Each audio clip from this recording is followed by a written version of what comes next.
Hi, everyone, and welcome to the show. Charles Winters thought he could breathe a sigh of relief after the gift of a lifetime, a kidney transplant that saved his life. But after his fight for life, he found himself fighting for his limb.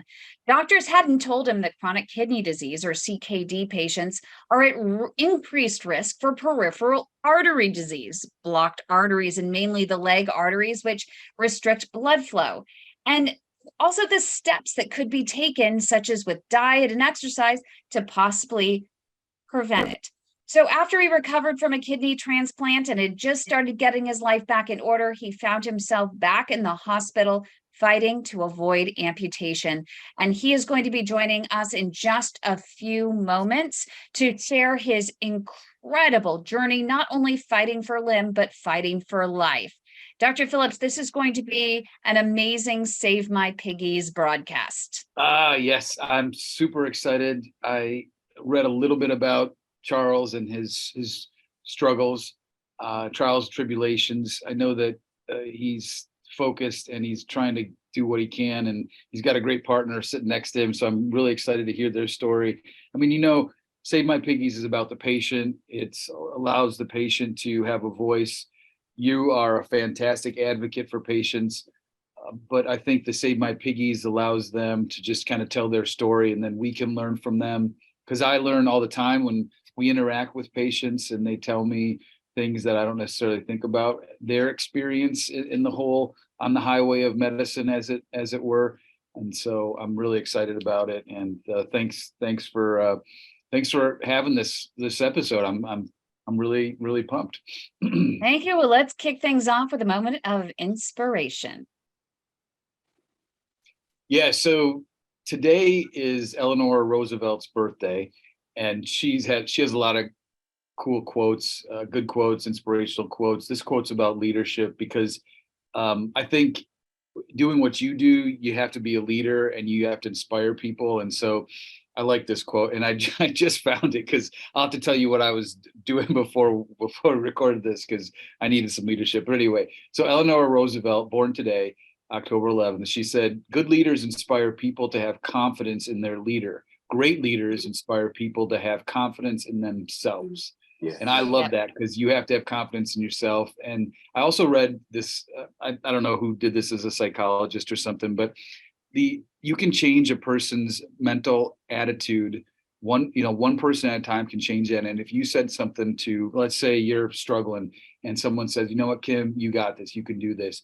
That's 4 or 5 words that you said can really stimulate you to achieve the task. And that's what being a great leader is. So, well, I love it. It's so amazing that you say that, because one of the things I always say to the PAD, peripheral artery disease warriors, as we call them, or PAD warriors, is I'm only the facilitator for your desires. You're the one with the desires. You're the one who reached out. You had the courage to reach out. And so I can only literally help execute on what you want. What do you desire?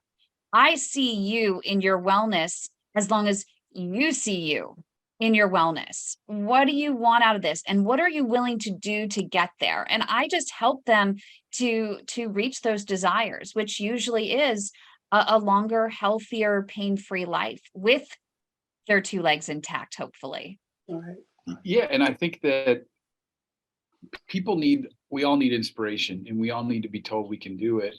And even in the darkest hour, if there's someone by your side that can help motivate you, that'll get you that will get you through that dark hour. But it'll the sun always rises, and it's just one of those things where we all need people to help us and to support us, no matter who you are.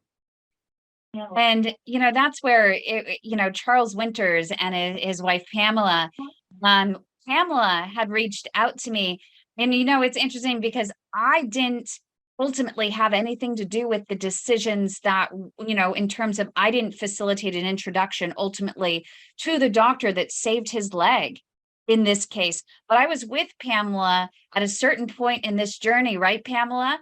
And you were the one that truly were the inspiration and really kind of that fight in there.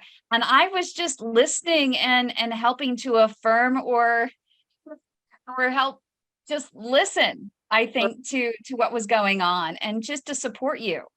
Well, let me just say, you gave me the option to keep going, like to not give up, to keep fighting for him. And so that's what I did. I followed your lead.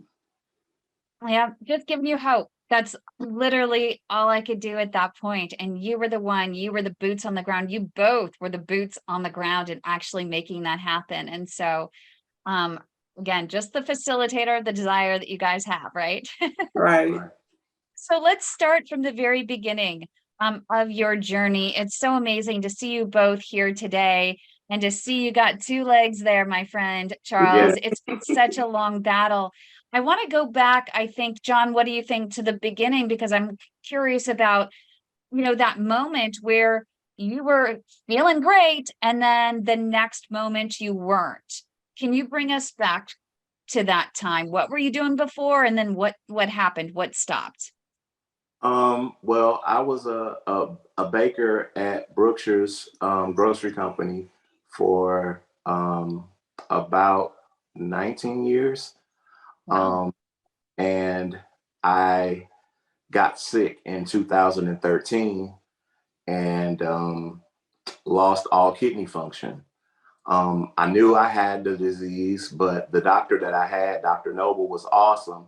And she kept me off of dialysis for probably 4 or 5 years just by medicine and diet alone. Um, so I went through 9 years of hemodialysis, the last 3 years being at home, which was the best decision I could have ever made because I was getting tired in clinic and just having those moments of wanting to give up. And being at home with my kids and wife doing it, um, it was it gave me like more energy to keep on doing it. So the kidney transplant actually happened last year in November. So I'm coming up on my first kidney anniversary. And well, in between that, just having problems before the transplant. I had a cardiologist that Pam actually went to with my diagnosis, and he confirmed the diagnosis that it was PAD. The reason why I was having pain when walking and standing, and I also had a wound that wouldn't heal. So when she went to him with that, he actually tested and confirmed what what Pam had found out. Coming up right here on the Heart of Innovation, we're going to continue with Charles Winter's story along with his wife Pamela in just a moment. So stay with us right here on the Heart of Innovation and our Save My Piggies special. Welcome back, everybody, and thank you for joining us. Another Save My Piggies episode, and we are so pleased to have Charles and Pamela on the show. Charles, you kind of, before we went to the first break, you shared your story with us, kidney failure. You're coming up on your first year having that miracle transplant. And I have to ask, where did a family member give you the kidney, or did you find a donor? It was actually a deceased donor. And I know we're on time, but what actually happened was my niece last year, and she's in California, she actually, from my social media, got in touch with Baylor, and they had gotten her tested and back and forth with them. And they found out that she was not a match. And on a phone call with her, she was telling me that I'm not a match and that she wasn't a match. And on the other end of the line was Baylor calling me to come in for a kidney. Wow, that's I awesome. mean, Yes, that same really phone happened. call. He got the call while he was on the phone with our niece. Yeah. But And this wasn't, you weren't sure though with that phone call if you were actually going to get that kidney. Right, because No. he was actually the second in line to receive that kidney. But, you know, we had to pack up and go forward as if he was. Because Yes. we had to be there because Baylor is like 3 hours away from us. So the good Lord was smiling on you that day, huh? Yes. Yeah, So- bring us back to that Yeah. whole experience, being at the hospital and going in. What was going through your mind? I mean, all you can do in those moments, right, is have faith and have Right. hope. Yeah. All right. But going through it before here in Shreveport and getting the IV and getting ready to go to surgery and then being told no, We kind of had prepared we kind of ourselves. prepared ourselves a little Oh, bit. so you'd been told no already once before. Yes. Yes. Yeah, that's got to be Oh my pretty goodness. So disappointing. that's going into the hospital. You have to get the IV in. And in that case, were you first in line for that one, or were you second in line and then the first one just happened to work out? I was No, first he in was line. first in line, and for other medical reasons that he had.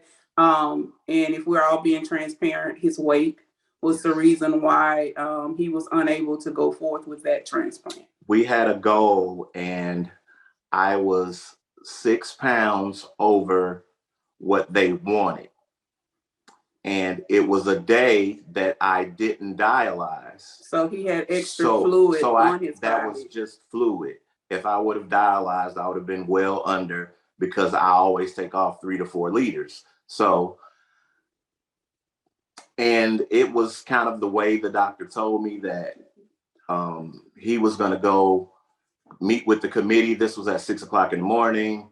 He came back a few minutes later and said the committee decided not to go forward. So Charles, sorry to interrupt, but for our listeners and actually for my knowledge, because I'm a plumber basically, not a kidney specialist, but like you said, you were first in line or second in line. Like, explain that to us. How does one get kind of positioned or go up the pecking order for availability of organs, particularly in this instant, a kidney?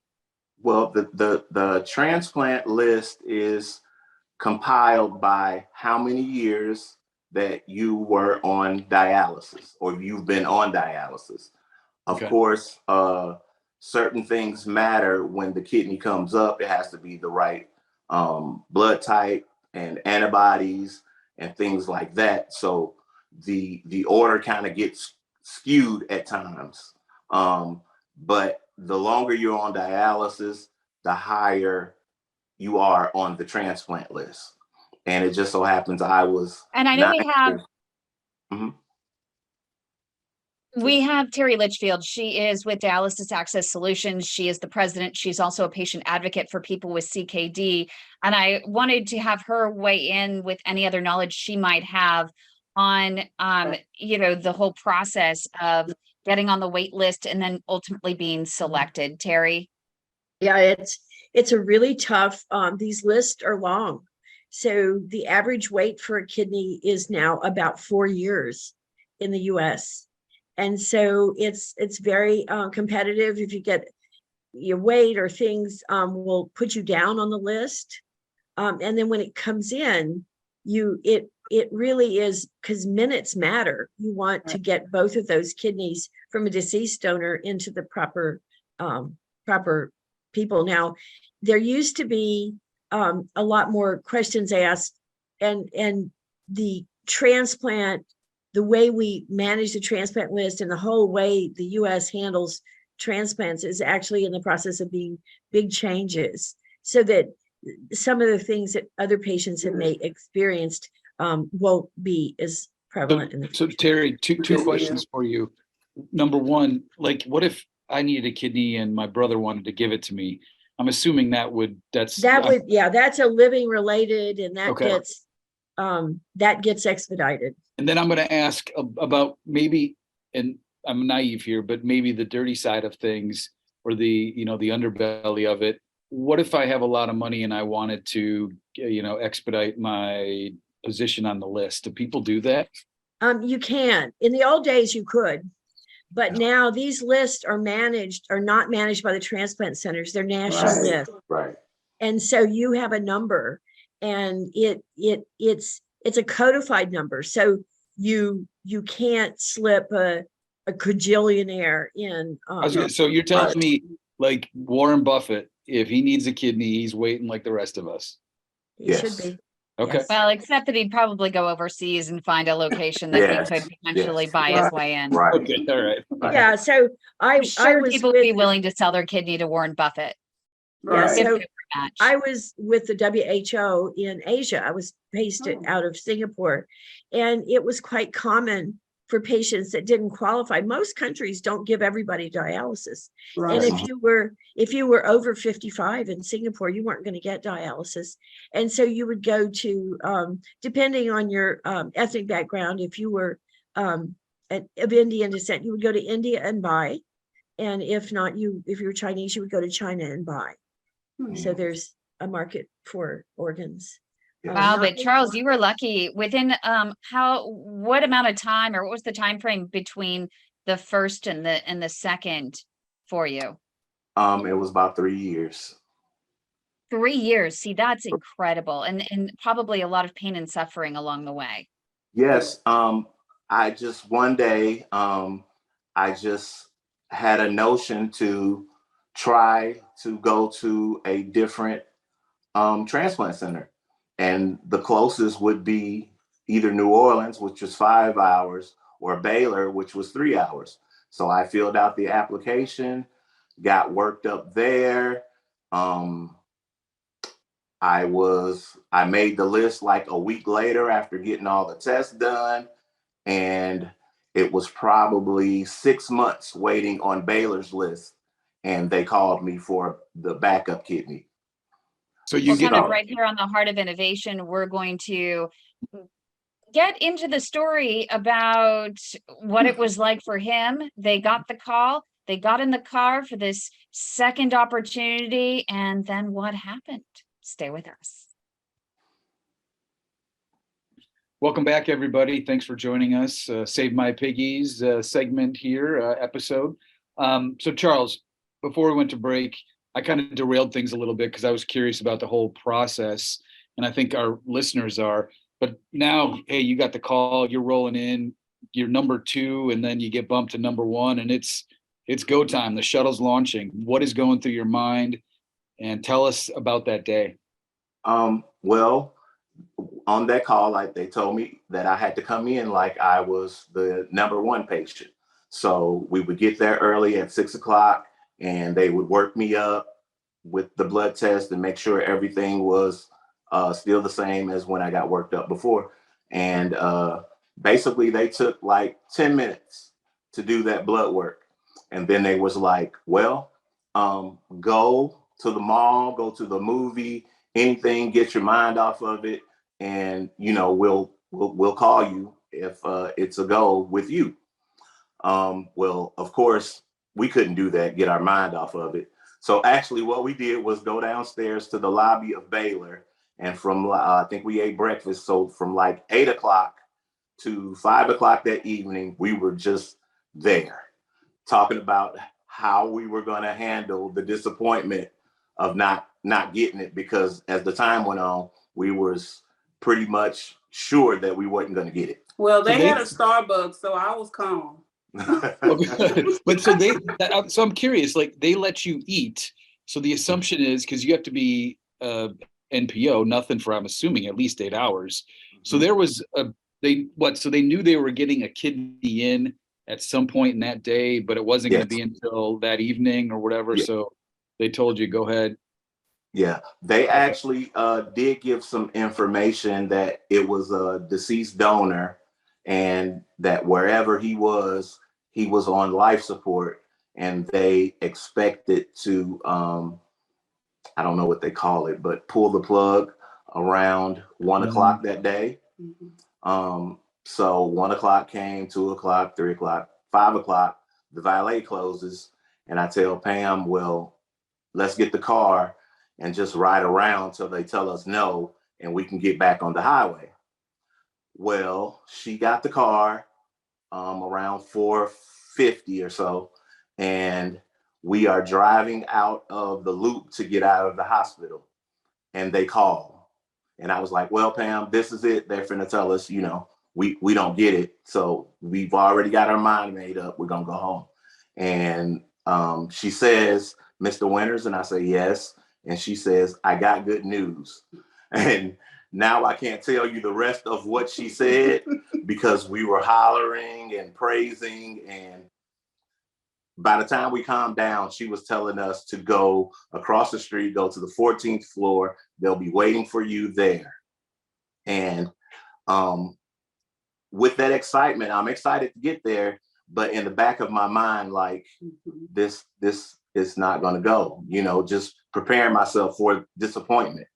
And they get me there and they get me hooked up. And I've been in this place before, so I know it ain't a go till it's a go. Right. The surgeon came in and everybody came in, and I was like, it's not gonna happen. And it happened.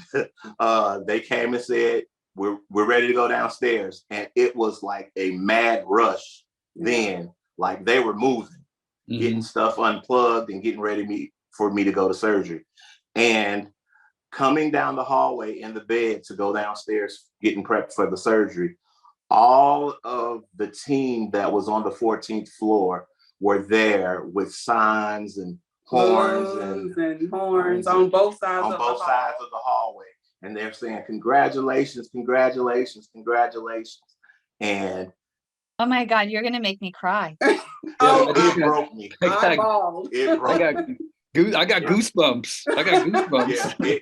Yeah, they made it in a unforgettable experience from beginning to end for us. Yes, they did. And I just want to interject real quick that the transplant team in Shreveport, where we live, and going to Baylor is like a different world. Night and day. It's night and day.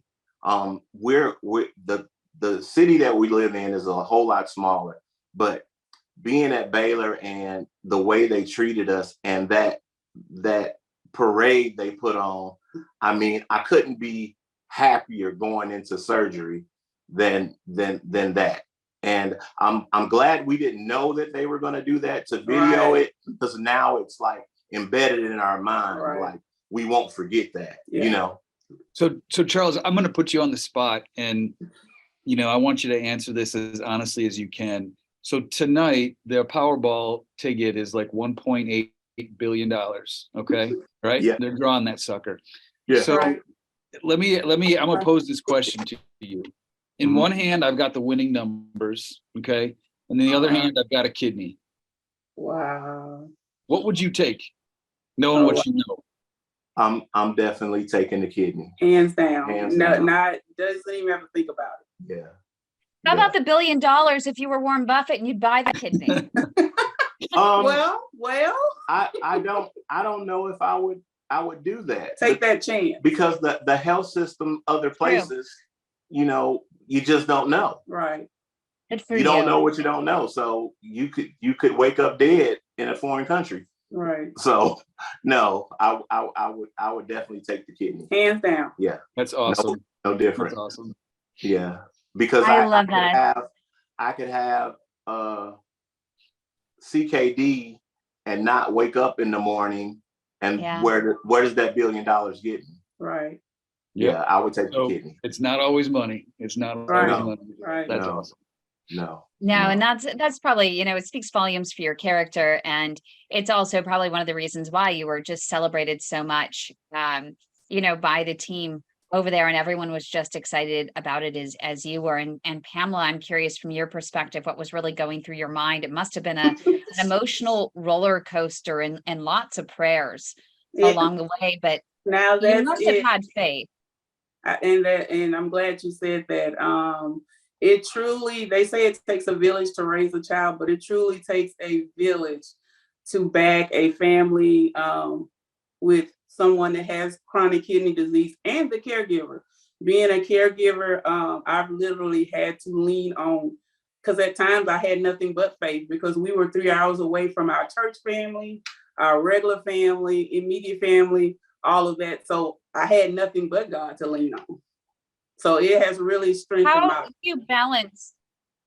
How do you balance being a wife and a partner in life and a caregiver? Because I know that that can be a struggle from both ends. And I see Charles shaking his head. That must be a struggle when she has to actually say, no, you need to do this. And I'm Right. not telling you as your wife, I'm telling you because I not only as I love you, but I'm telling you as your caregiver, you got to do Right, this. right. And first, to answer the first part of your question, not my strength. It has never been my strength. But that God creates, is, that probably creates a strain on the relationship because No. Yeah. you No. No. we've had ups and downs, but through it all, we Charles like no. we stuck it out. She- We She's always right. And I There just you go. I want to win. So I have to put up a good argument. But in the end, I know she's gonna win. So it really wasn't a strain. you will learn something about us. We're more like brothers and sisters instead of husband and wife. Yeah. Well, okay, so you get the kidney, you got the lottery ticket, right? You got the kidney. Okay, so you wake up. I'm assuming you're on some immunosuppressant. You're on a lot of new meds that maybe you weren't taking, but you probably figured, okay, I beat the disease Right. that is going to do me in. And then in our first segment, you started having some symptoms of peripheral arterial disease, and you must be thinking, what the heck? Like, really? I'm going to get two things now? So Right. we're coming up on a break here in a little bit, but I think we should start that story. Kym, what kind of time we got here? Yep. I think that that's a great time to go to break because you've opened an entire can of worms. And so Right. I want to make sure we can dive in. That's next right here on the Heart of Innovation. So stay with us. Welcome back, everybody. We are continuing our Save My Piggies episode in conversation with Charles and Pamela. So, Charles, we're finally getting into the PAD portion of the Right. show. And tell us a little bit about your symptoms and kind of how the workup was started and ultimately, what has transpired over the last, year and a half or so. Okay. Well, I was having trouble walking, standing. It hurt. And I actually got a couple of sores on my foot that just wouldn't heal. And Pam, through her Dr. Google, kind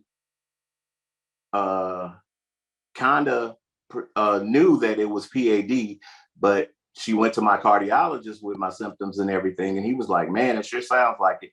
So got an ultrasound and all that, and sure enough, it was. And he did some angios to keep the blood flowing to my feet.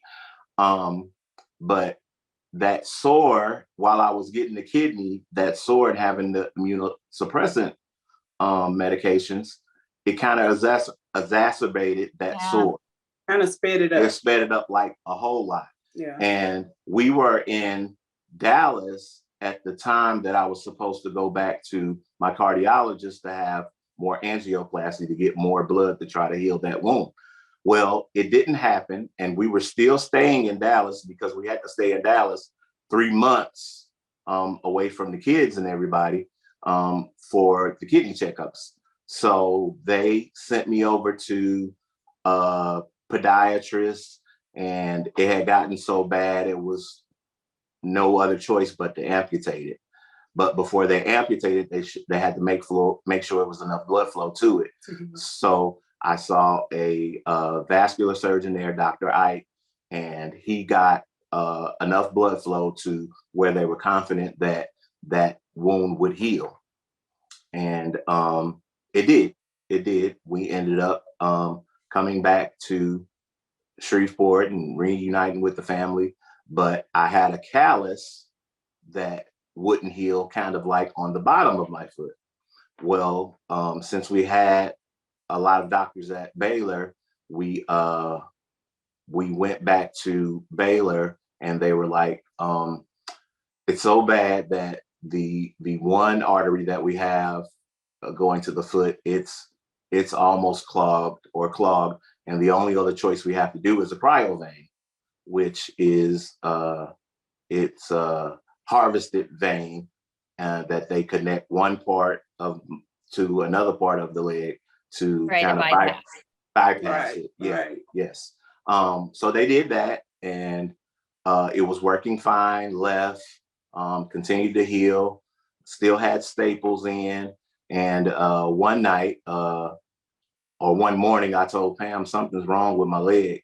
Like it feels kind of wet, and she looked at it, and it was bleeding. Pull back the covers, everywhere. and he was bleeding out.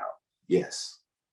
Yes. So I immediately, my oldest daughter, I called her, told her to grab me some towels, grab some big towels. While holding pressure down on it, I called 911. With God's help, I dialed 911 with the other hand and told them the situation. And fast forward, we were taken to a local hospital here, but eventually they sent us back to Baylor because they didn't want to have anything to do with it. Really, basically, they didn't want to touch it because they didn't perform the surgery. Yes. So we ended up back at Baylor. Back at Baylor, they tell us, the bleeding has stopped. We're going to watch you overnight because this was a Friday, and we'll check on you Monday. Well, that night, the bleeding happened again, and it was profuse. And Pam took pictures of it because the doctor wasn't in there and the nurses couldn't describe it. So when the doctor came back in, he said, it's probably just the hematoma that was finishing bleeding, and we'll look at it Monday. And Pam was I like, showed him the pictures. I'm like, this is not. So this is at the incision of the bypass? The incision, yes. Well, mind you, the incision goes from his knee all the way down to the top part of his foot, ankle on the inside of his leg. So that's a pretty long incision. Yes. Okay. So when she showed the doctors those pictures, he was like, look like we're going to have to call in a surgical staff, and we're going to have to do surgery on a Saturday. And they did find out it was infected. So they took the vein out, washed it out, and kind of stitched me back up. And now you lost your bypass. Yeah, I lost my bypass. Yes. The doctors always told me that was my last. That was his last Hail Mary. So he said if that failed, then the only other option we had was amputation at that point. Yes. So through Saturday, Sunday, Monday, I didn't have blood flow to my leg. And that Monday, the doctor came back in and saw us, and he explained, what he told us the last time. And he was like, the sooner the better that we get this amputation, that he was scheduling the OR for that Tuesday. And that was that. We're talking an amputation below the knee? Above the knee. Above the knee. So what's going through your mind? Like, were you saying hell no? Or are you saying no? I resigned myself to, I'm gonna have to take care of my kids. He was preparing for an amputation with one leg. While I'm over there praying, and remembered my guardian angel, Kym, and was like, well, let me just text Kym and see what her opinion is on all of this. Well, so how did you know about this said guardian angel? Well, because we are part of the PAD Facebook page. And I had been following Kym, I'm like, eventually I'm going to need this lady because I'm going to have questions. I knew I was going to have questions that needed answered. Yeah. So while I'm on Amazon looking at ways to modify the truck so I can drive with one leg because it's my right leg, she's over there talking to my cardiologist, talking to Kym, talking to God, and through all those people, they ended up finding a doctor in Houma, Louisiana, which was, since we were in Dallas, it was about 5 or 6 hours away, and +3. Yeah, +3. So they was like that ride with my leg open probably wasn't the best option. So at a conference, our cardiologist remembered somebody who was in Dallas at another hospital that was doing some experimental work to get FDA approved for this new procedure for PAD. The deep vein arterialization, DVA, where they hijack a vein, in what the calf, and they actually reroute blood flow through the Right. veins into the foot. Well, Kym, what you don't know, and that we later found out, he was not a candidate for that procedure. So Dr. Sia actually performed a regular angioplasty. Oh, did he really? Yes. Yeah, I was curious. I was curious about that because Yes. yeah, that's interesting. Yeah. Yes. Yes, he was able to get blood flow back, and since then he's gotten blood flow back for all 3 of his main arteries. Yes. When Oh did my when did this God. happen? It happened September the 1st. So last month. Yes. Just going back to that callus that wouldn't heal. Right. We had home health coming out and wound care taking care of it, and somehow it just went downhill, and had to go back to Dallas, and Dr. Sia looked at it and he was like, I don't like the way this looks. I'm gonna let a podiatrist look at it. The podiatrist said, I don't like the way this looks. Debrided it a little bit and it was down to the bone.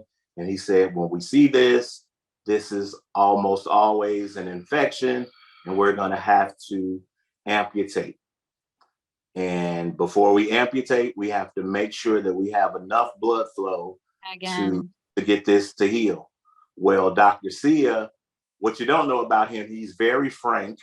And when we saw him after the surgery, the first intervention that he did after the cryovein, when he told us he did a regular angioplast, he came in and he said a few words and he was like, we're married now. Yeah.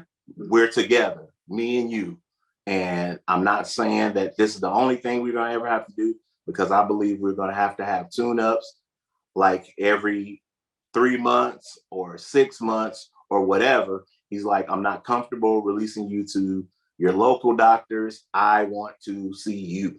So he was called to get the blood flow back to my foot to heal the soon to be amputated pinky toe. And he went in there and apparently he just tried and he got like all of the blood flow back. Wow. So I'm healing with 3 arteries opened in my foot. It's healing well. I'm in a walking boot, can put pressure on it. He said I can drive. The key word, he's walking. I'm walking. Exactly. Like, And coming up right here on the Heart of Innovation, we're going to hear his final thoughts and where he is at and what is next for him now that he's walking. He has great legs going on and a great kidney. So we're going to find out his goals and what's next for Charles and his wife, Pamela. So stay with us. Welcome back, everybody. Save My Piggies here. Final thoughts. We got 4 minutes left, Charles. So take us through this. You were staring down above the knee amputation, which is catastrophic in the sense of your ability to ambulate. Talk about financial strain on the relation unit, because the missus here is going to have to help out big time. Now you've lost one piggy, is that right? I've lost 2. The third and the pinky, yeah. That I'm going to. You've got 8, right? I got 8. And you go from one end of the emotional spectrum to the other, I imagine, in a short period of time. What's that like? Well, it's given me back hope that I'm going to be able to do the things that I've always wanted to do, be like a whole human for my young children, because they only know daddy as a dialysis patient and cabbage patient, and now a kidney transplant patient and an amputee patient. So I'm hoping to get back that part of life that I want to do, the simple stuff that I can just get up and go and we can play catch and be on vacation without the hassles of, going through something medically. I mean, this is something that's so fresh. I mean, you're literally just now taking that deep breath. Has it really settled in? No, it's an emotional roller coaster. Ups and downs. It's always ups and downs. Like now, when we go to a doctor's appointment, I cringe because I'm wondering, did I should I have packed a bag? Because we never know when they're going to say, okay, we're going to need to keep you overnight. So when I say emotional roller coaster, it's been an emotional roller coaster for us. Yes. But you must have to have some, like, a lot of mental fortitude, the both of you, because throughout the program, you prepared for the worst. You hope for the best, but you were always preparing for the worst. But at some point, it takes as much energy to prepare for the worst as it does to prepare for the best, right? So Right. you have to, release yourself from that orbit of preparing for the worst and kind of gravitate towards, hey, what the heck, right? I mean, we got the key, we got the leg, we're going to win the lottery tonight. I mean, what more do we need, right? Right. Yeah. I'm trying to get him to go on vacation now, and he won't go. Hey, tell you what, doctor's orders. I'll write you a script, and your wife's a Dr. Google, so you got it. We're waiting till I can put both shoes on, and then we're out of here. Right. We're out of here. Good. Yeah. Kym. And I imagine still, I mean, yes.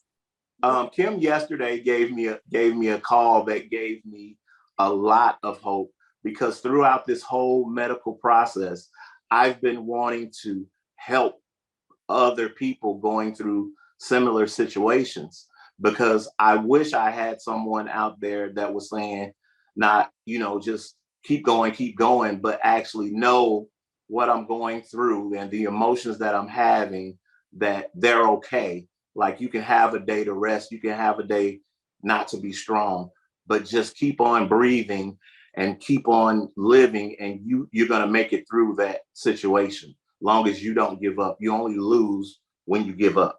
And also from a caregiver standpoint, things that I've seen, it kind of has been pulling at my heart also, like how many people don't have a Pam, to speak up for them, or how many people don't have a family member that's sitting by their side that's probably being laid by the wayside and just left behind. And there really are avenues out there.